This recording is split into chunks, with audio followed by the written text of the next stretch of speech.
കാര്യമായിട്ടുള്ള പണിയിലാണല്ലോ രണ്ടുപേരും. ഞാൻ എന്തെങ്കിലും സഹായം ചെയ്യണോ? ഒന്നും വേണ്ട മോളെ.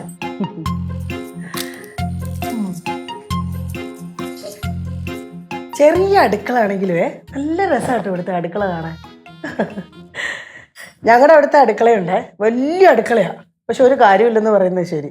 അതിൻ്റെ ഒരു മൂലയിൽ മുഴുവനുണ്ടല്ലോ അങ്ങ് ചോർച്ചയായി. ഇപ്പം മഴയും കൂടെ പെയ്തപ്പം ഒരു രക്ഷയില്ല. അതൊന്ന് പുതുക്കി പണിയാന്ന് വിചാരിച്ചാലോ എവിടെ സമയം കിട്ടാൻ. അതങ്ങനെ തന്നെ കിടപ്പുണ്ടിട്ട് തല്ലി. അത് പറഞ്ഞപ്പോഴാ അതുപോലൊക്കെ തന്നെ പടവലത്തെ കാര്യവും. അവിടെ എല്ലാം ചോന്നൊലിച്ച് നാശമായി കിടക്കുക. പക്ഷെ കൈ വെച്ച് കഴിഞ്ഞാൽ ലക്ഷങ്ങൾ വേണം. അതുകൊണ്ടാ അനങ്ങാതിങ്ങനെ നടക്കുന്നത്. സിദ്ധോட അമ്മ ரொம்ப നാളാച്ചല്ലേ പടവലത്തിൽ വന്നിട്ട്? ആ പിന്നെ കുറച്ച് നാളായി ഞാൻ അങ്ങോട്ട് പോയിട്ട്. നിങ്ങൾ ഇനി പോകുമ്പോഴത്തേനും പറയണേ, ഞാനും കൂടെ വരാം. എല്ലാവരും ഇവിടെ ഉണ്ടോ? അടുക്കളയിലേക്ക് എനിക്ക് പ്രവേശനം ഉണ്ടോ ആവോ? അയ്യോ, അതെന്തൊരു ചോദ്യോ. കേറി വന്നാട്ടെ, ഇത് നിങ്ങളുടെ കൂടെ വീടല്ലയോ? എന്നെ അന്വേഷിച്ചു വന്നായിരിക്കും. അതെ, ഒരു കാര്യം പറഞ്ഞതിന്റെ ഇടയിലാണോ എഴുന്നേറ്റ് പോരുന്നത്? ആ, ചില കാര്യങ്ങൾക്കൊന്നും അഭിപ്രായം പറയാതിരിക്കാന്നല്ല. എന്താ മോളെ പ്രശ്നം? അമ്മ, സിദ്ധുവിന്റെ ഒരു പ്രായം കഴിഞ്ഞതിന് ശേഷം ഞാൻ അവന്റെ കാര്യത്തിൽ ഒന്നും ഇടപെടാറില്ല. അവൻ പഠിച്ചതായിക്കോട്ടെ, ദുബായി പോയതായിക്കോട്ടെ, എല്ലാം അവന്റെ അച്ഛനോട് ചോദിച്ചിട്ടാ ചെയ്തത്. ഇതെല്ലാം കഴിഞ്ഞ് ഇപ്പം കല്യാണവും കഴിഞ്ഞ് കൊച്ചുമായി. ഇനിയിപ്പൊ അവന്റെ കാര്യത്തിനകത്തൊക്കെ ഞാൻ എന്തോ അഭിപ്രായം പറയാനാ? അവൻ മംഗലാപുരത്ത് പോയതൊക്കെ അവൻ തിരിച്ച് ഗൾഫിൽ പോണുണ്ടായില്ലെന്ന് നമ്മൾ അറിയണ്ടേ? എന്തിനറിയണം? നിങ്ങൾക്കറിയണോ? നിനക്കറിയണ്ടെങ്കിൽ എനിക്കറിയണമെന്നുണ്ട്. നീ ഒന്ന് വിളിച്ചു നോക്കി. നിങ്ങൾ വിളിച്ചു നോക്ക്. നിനക്കെന്താ വിളിച്ചാല്? നിങ്ങൾക്ക് എന്താ വിളിച്ചാല്? നിനക്കെന്താ വിളിച്ചാ കുഴപ്പം? നിങ്ങൾക്ക് എന്താ വിളിച്ചാൽ ഞാൻ തന്നെ. അതെ, അവരുടെ ഇഷ്ടത്തിന് എന്തുവാന്ന് വെച്ചാൽ അവർ കാര്യങ്ങൾ ചെയ്തോട്ടെ. പക്ഷെ എന്തിനാ ഏതിനാന്നൊക്കെ നമ്മളൊന്ന് അറിഞ്ഞിരിക്കണമല്ലോ. ഇത് തന്നെയാണ് ഞാനും പറയണത്. കാര്യം ശരി, ഞങ്ങളുടെ മകളുടെ ഭർത്താവാണ്, അവര് അളിയനും ഒളിയനുമാണ്. അവര് തമ്മിലൊരു ബിസിനസ് ചെയ്യുമ്പോ അതിന്റെ മുതൽ മുടക്ക് എന്താണ്, സാധ്യത എന്താണെന്ന് നമ്മളും കൂടി ഒന്ന് അറിഞ്ഞിരിക്കണ്ടേ? நான் ஒரு விஷயம் சொல்லட்டா? കനക ചൊല്ല്. சித்து வந்து ரொம்ப புத்திசாலியான பையன். എന്റെ ബുദ്ധിയാണ് അവൻ കിട്ടിയിരുന്നത്. அவன் எல்லாமே யோசிச்சு தான் செய்வான். ഞാനും അങ്ങനെ തന്നെയാണ്. ஆனா அவன் யாருக்கு வேணா எவ்வளவு காசு வேணா செலவு பண்ணுவான். அதுக்கு அவனுக்கு ஒரு மடியும் இல்லப்பா. അതെന്റെ സ്വഭാവമല്ല. അവൻ യാതൊരു പിടിപ്പില്ലാത്തവനാണ്, പ്രത്യേകിച്ച് കാശിന്റെ കാര്യത്തിൽ.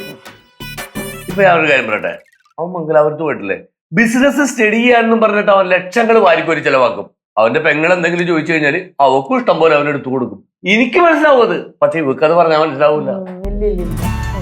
നിങ്ങളിപ്പോ പറഞ്ഞു വരുന്നത് എന്താ? ഞാനിപ്പോ സിദ്ധുവിനെ ഫോൺ വിളിച്ച് പറയണോ ബിസിനസിന് വേണ്ടി ഒരു പൈസ പോലും നീ ഇറക്കരുത്, പെങ്ങൾക്ക് 5 പൈസ പോലും കൊടുക്കരുതെന്ന് ഞാൻ ഫോൺ വിളിച്ച് പറയണോ? അതാണോ പറയുന്നേ? അതാണ് സീത നീ പറയണത്. അമ്മ, ഞാൻ ഇവിടെ നിന്നാ ശരിയാവൂല. ഇവരുടെ ഊരി കിടക്കുകയാണ്.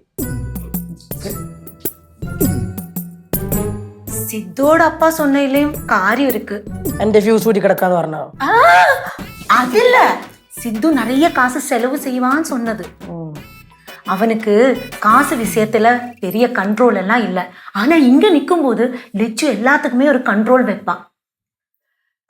അമ്മ, ഞാൻ ഇതിനകത്തൊക്കെ അഭിപ്രായം പറയാത്ത എന്താന്ന് വെച്ച് കഴിഞ്ഞാൽ അവൻ അനുഭവിച്ച് പഠിക്കട്ടെന്നേ. അവൻ ഇത്രയും കാലവും ഗൾഫിൽ കിടന്ന് ഉണ്ടാക്കിയ പൈസയല്ലേ, അതപ്പോ സൂക്ഷിച്ചു വേണ്ടേ ചെലവാക്കാൻ. ഇനിയിപ്പോ അനുഭവം വന്നാലേ പഠിക്കുള്ളൂ എന്ന് വെച്ചാ ആട്ടെന്നേ. நான் உங்களுக்கு ஸ்ட்ராங்கா ஒரு கட்டன் சாய் எடுக்கட்டா? വേണ്ടി വരും.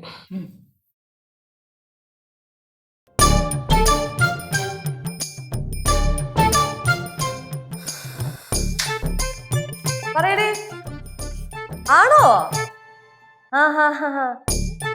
അല്ല, കല്യാണത്തിന്റെ ഡേറ്റ് എന്നാന്നാ പറഞ്ഞേ? ഒരു മിനിറ്റ്, അമ്മ ഇവിടെ ഇരിക്കുകയായിരുന്നോ? എന്നാ കിടന്നോ, ഞാൻ അപ്പുറത്ത് സംസാരിച്ചോളാം. ലച്ചു, ഇവിടെ വാ, ഇവിടെ വാ. ഞാൻ വിളിക്കാതെ. ഇങ്ങോട്ട് വാ. എന്താ നീ ഇത് എങ്ങോട്ടായി ഓടുന്ന എന്നെ കാണുമ്പോ? ഓടിയില്ലല്ലോ. നീ ഇതിന് മാത്രം എന്തിനാ ഈ പരിഭ്രമം കാണിക്കുന്നേ? നീ ഒരു കാര്യം ചെയ്യണം. സിദ്ധു എന്ത് ബിസിനസ്സാ ചെയ്യാൻ പോയിരിക്കുന്നത് അച്ഛനോടൊന്ന് കൃത്യമായിട്ട് പറഞ്ഞു കൊടുക്കണം. അങ്ങേര് എന്റെ പിന്നാലെ നടന്ന് എന്നെ ശല്യപ്പെടുത്തിക്കൊണ്ടിരിക്കുക, എനിക്കെന്തോ അറിയാവുന്ന പോലെ. നീ അച്ഛനെ വിളിച്ച് കാര്യം എന്താന്ന് വെച്ച് കറക്റ്റായിട്ട് പറഞ്ഞേ. പറ. കറക്റ്റ് സമയത്ത് അച്ഛൻ വന്നല്ലേ? അമ്മ അച്ഛനെ അന്വേഷിച്ചോണ്ടിരിക്കുകയായിരുന്നു. സിദ്ധുവിന് എന്തോ കാര്യേ അമ്മയ്ക്ക് അച്ഛൻ്റെ അടുത്ത് പറയാണ്ടിരുന്നു. എന്നാ നിങ്ങൾ സംസാരിച്ചിരിക്കും, ഞാൻ ഇപ്പൊ വരാവേ. ലച്ചു.